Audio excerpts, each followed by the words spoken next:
lagi si Lord merong remnant. May natitira. Verse 5. In the same way, there has also come to be at the present time. Present time, nung time ni Paul, a remnant according to God's gracious choice. Remember God has given them the spirit of grace and supplication. And this remnant, it is not because they are very good, sila yung pinakamatalino, pinakamayaman. No, it is because of God's grace. God's gracious choice. We are not believers because we are good.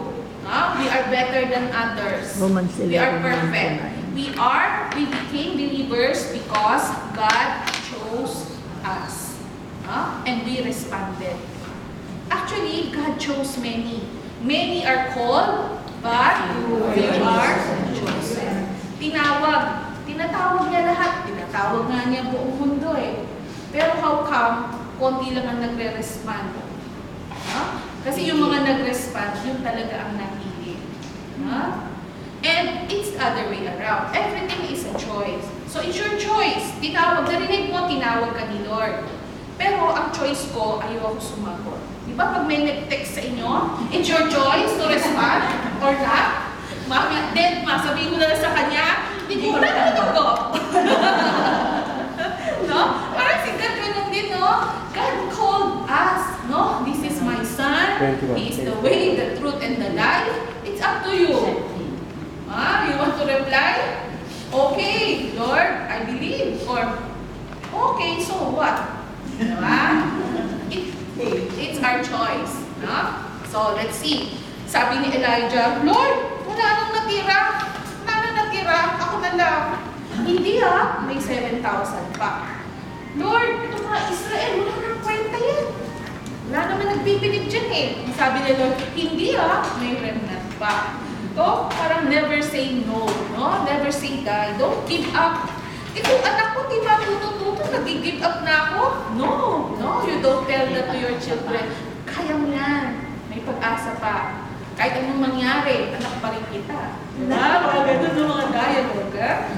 So, verse 6. But if it is by grace, it is no longer on the basis of works.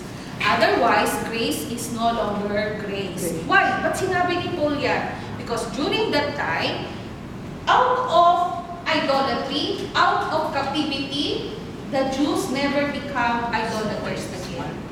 They made the rules. We want to live a righteous life based on our laws. Naging legalistic naman sila masyado. Kailangan sumunod sila. But Paul is saying here, it is by grace, it is not by works. Kasi akala nila ngayon, Sabat ngayon, walang gagalaw. Naging ganun naman sila, masyadong to the letter. Ayaw na nilang magkamali. Pero yung pala, God looks at the heart. God looks at the heart. It is not the outward manifestation of our religiosity. Verse 7, what then? What Israel is seeking, it has not obtained. For those who were chosen, obtained it. And the rest were hardened.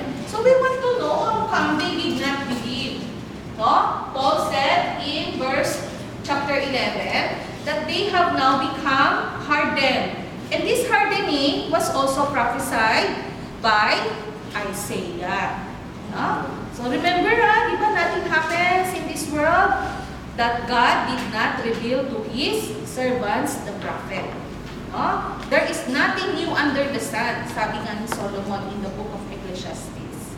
Hindi ka malukot unaware. God gave them a spirit of stupor, eyes to see not, and ears to hear not, down to this very day. That day, in the time of Paul, and even now. And David says, let their table become a snare and a trap, and a stumbling block and a retribution to them. Let their eyes be darkened to see not, and bend their backs forever. But I say then, they did not stumble as to fall. Did they? May it never be. But by their transgression, salvation has come to the Gentiles to make them jealous. Parang tayo, di ba? Minsan sa sasabihin mo pag may dumating na mas mabait na bata, uy, ang bait-bait nito, ito na lang anak ko, ikaw sa bahay ka, dito na lang anak ko. Di ba? Ginagawa mo yung dati? Pinapaselos mo yung anak mo, mami, ako yung anak mo, sige, mabait na din ako. No? They want them to make them jealous. Now, if their transgression is riches for the world, and their failure is riches for the Gentiles, how much more will their fulfillment be? So parang sinasabi ni Paul, hindi sila etsyapwera. Pag nagnambalik sila kay Lord, grabe, no? Talagang we will welcome sila ni Lord. And there is one illustration, like the olive tree. The olive tree is usually a symbol of Israel. Sabi dito, some of the branches of the olive tree cut off, putol. No? And then we have the wild olive tree. Ito yung mga picture of the Gentiles. The wild olive tree is grafted. No? Idinikit. No? And they become part of the olive tree. But this branch, no, yung naputol na, hindi naniwala, when they are grafted, what more? Talagang mabubuhay sila kasi pareho sila ng genes. Diba? Tayo nga, iba ang genes natin. We were grafted into the tree. What more? If the Israelite will believe, they will surely be accepted. So that is the future of Israel.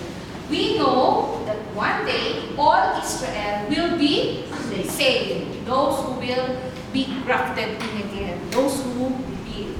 Zechariah chapter 10, 13 said to us, how many? Binigyan tayo ng clue. Diba? Zechariah chapter 13, verse 8 to 9. Will all Israel be saved?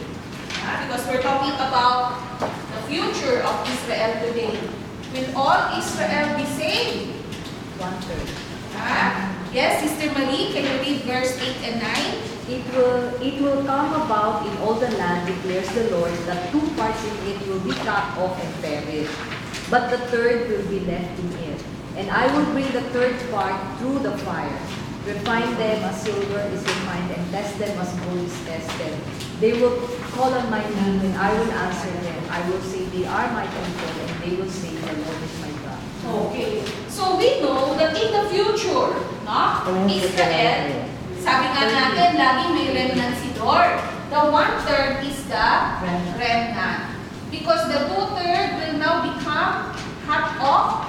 And not only cut off, ano sabi si Mary? Perish. No? Ginawang panggatong na. Perish na.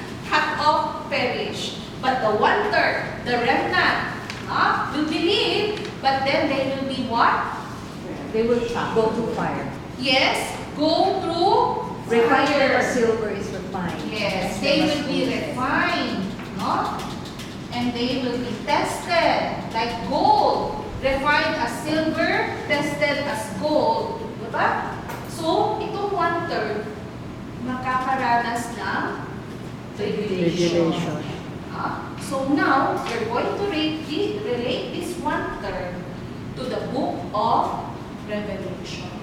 Because we're talking about Israel's future. So, ano mangyayari dito sa 1/3? Itong 1/3 daw na to, ito ang papasok sa Great Tribulation. But the 2/3 cut off. Okay. In the book of Revelation, there are 3 incidents, no? And nasa assignment natin yan. We're going to talk about Revelation 7. Chapters that talk about Israel. 11 and 12. Okay. So, what do you see in chapter 7 that talk about Israel? The sea. Yes, no? In chapter 7, we have already opened, the 6 seals in chapter 6. Before opening the 7th seal, what did God do? God sealed the 144,000 Jews from each 12 tribes.